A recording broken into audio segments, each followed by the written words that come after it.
যদি বলেন তাহলে উনার ব্যাপারে আন্দোলন হচ্ছে, উনার ব্যাপারে মিছিল মিটিং হচ্ছে, প্রতিবাদ হচ্ছে। এই মিছিল মিটিং প্রতিবাদ এটা সাতক্ষীরাবাসীর এবং সাতক্ষীরার জনগণের এখতিয়ার, কারণ সেখানে যে একজন আলেম কবির বিন সামাদ নয়, একজন আলেম বেইজ্জতি হয়েছে বা একজন বক্তা ওয়াইজিন বেইজ্জতি হয়েছে, এই জন্য সাতক্ষীরা তারা তাদের নামের প্রতি সুবিচার করতে যেয়ে তারা আন্দোলন সংগ্রাম করছে। তারা এটাকে বলবো যে অবশ্যই ভালো কিছু করছেন, কারণ একজন আলেমের বেইজ্জতি হবে, প্রতিবাদ হবে না, এটা হতে পারে না। তবে যদি আমার ব্যক্তিগতভাবে বলেন, আমি ব্যক্তিগতভাবে তাকে ক্ষমা করে দিয়েছি, আমার কোনো অভিযোগ তার প্রতি নাই। বিএনপির যে চেয়ারম্যান আপনার সাথে বেয়াদবি করেছে, সেই নেতা তার ফেসবুক পোস্টে ক্ষমা চেয়েছে, এখন আপনার মতামত কি? উনি ক্ষমা চাওয়ার আগে আমি ক্ষমা করে দিয়েছি, উনি ক্ষমা চাওয়ার আগে আমি ক্ষমা করেছি। মূলত বিষয় হলো যে মিসআন্ডারস্ট্যান্ডিং এবং উনার কিছুটা উগ্রতা, বিশেষ করে বিএনপি 16-17 বছর পরে পাওয়ার পেয়েছে, মানে মাঝে মাঝে একটু পাওয়ার তো দেখাইতে হয়। সাতক্ষীরা আপনারা নাম শুনেছেন কিনা? এই সাতক্ষীরা জেলায় এই সমস্যাটা হয়েছে। তো সাতক্ষীরায় ট্রেন রাস্তা নাই, রেল রোড নাই, কি নাই? রেল রোড নাই, ট্রেন নাই। রাশেদ কবির ভাই, সাতক্ষীরায় কিন্তু না, উনারা জীবনে ট্রেন দেখে নাই। তো একজন যশোরের মানুষ সাতক্ষীরায় বিয়ে করেছে, তো ছেলে কি করে বলতে তো হয়েছে, তো বলেছে আমি গেটম্যান। গেটম্যান তো গেটম্যান কিসের গেটম্যান? কয় রেলের গেটম্যান। রেল আবার কি? রেল হলো ট্রেন। ট্রেন কি? ট্রেন হলো যে লোহার পাত দিয়ে ঝকঝক ঝকঝক ঝকঝক ঝক চলে। এটা কি? সাতক্ষীরায় তো নাই।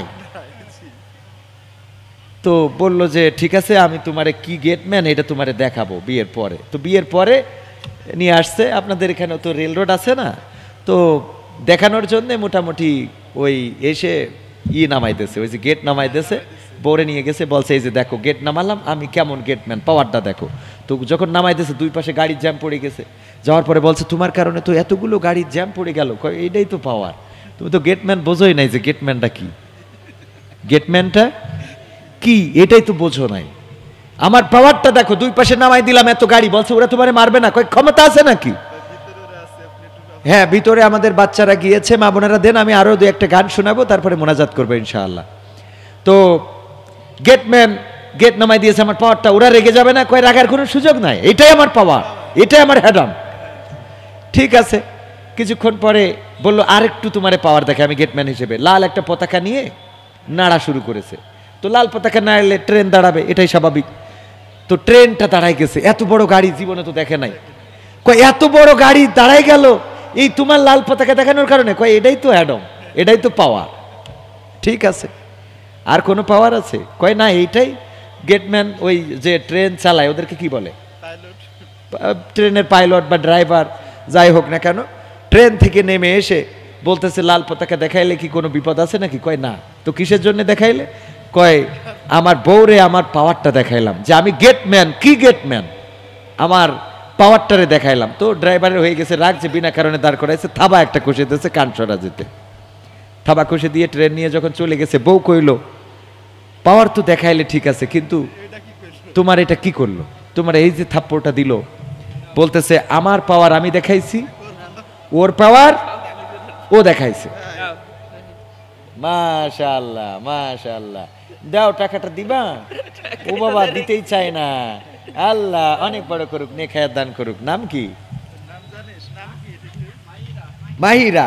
মাহিরা নামের ছোট্ট বাচ্চা শিশুটা 500 টাকা দিয়ে গেল এই মাদ্রাসার জন্য। আল্লাহ দানকে কবুল করো এবং এই বাচ্চা শিশুটাকে, মাহিরাকে, নেখায়াত দান করার পাশাপাশি দিনের খাদেম হিসাবে আল্লাহ রাসূল সাল্লাল্লাহু আলাইহি সাল্লামের কাছের সাহাবা রাদিয়াল্লাহু তাআলা আনহা যারা ছিলেন তাদের সাথে কবুল করে নিন। আম্মা আয়েশা রাদিয়াল্লাহু তাআলা আনহা, খাদিজা রাদিয়াল্লাহু তাআলা আনহা, ফাতেমা রাদিয়াল্লাহু তাআলা আনহার সাথে কবুল করে নিন।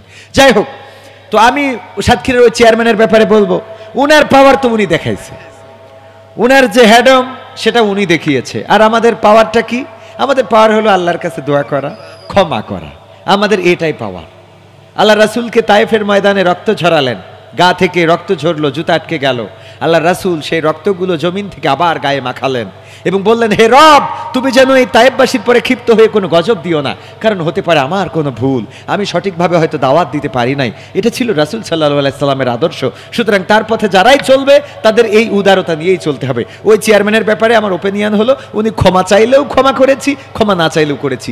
যদি বলেন তাহলে ওনার ব্যাপারে আন্দোলন হচ্ছে, ওনার ব্যাপারে মিছিল মিটিং হচ্ছে, প্রতিবাদ হচ্ছে, এই মিছিল মিটিং প্রতিবাদ এটা সাতক্ষীরাবাসীর এবং সাতক্ষীরার জনগণের এখতিয়ার। কারণ সেখানে যে একজন আলেম কবির বিন সামাদ নয়, একজন আলেম বেইজ্জতি হয়েছে বা একজন বক্তা ওয়াইজিন বেইজ্জতি হয়েছে, এই জন্য সাতক্ষীরা তারা তাদের নামের প্রতি সুবিচার করতে যেয়ে তারা আন্দোলন সংগ্রাম করছে। তারা এটাকে বলবো যে অবশ্যই ভালো কিছু করছেন, কারণ একজন আলেমের বেইজ্জতি হবে, প্রতিবাদ হবে না, এটা হতে পারে না। তবে যদি আমার ব্যক্তিগতভাবে বলেন, আমি ব্যক্তিগতভাবে তাকে ক্ষমা করে দিয়েছি, আমার কোনো অভিযোগ তার প্রতি নাই। সম্মানিত ভাইয়েরা, আর সময় নেব না, মায়ের একটা গান বের করে রেখে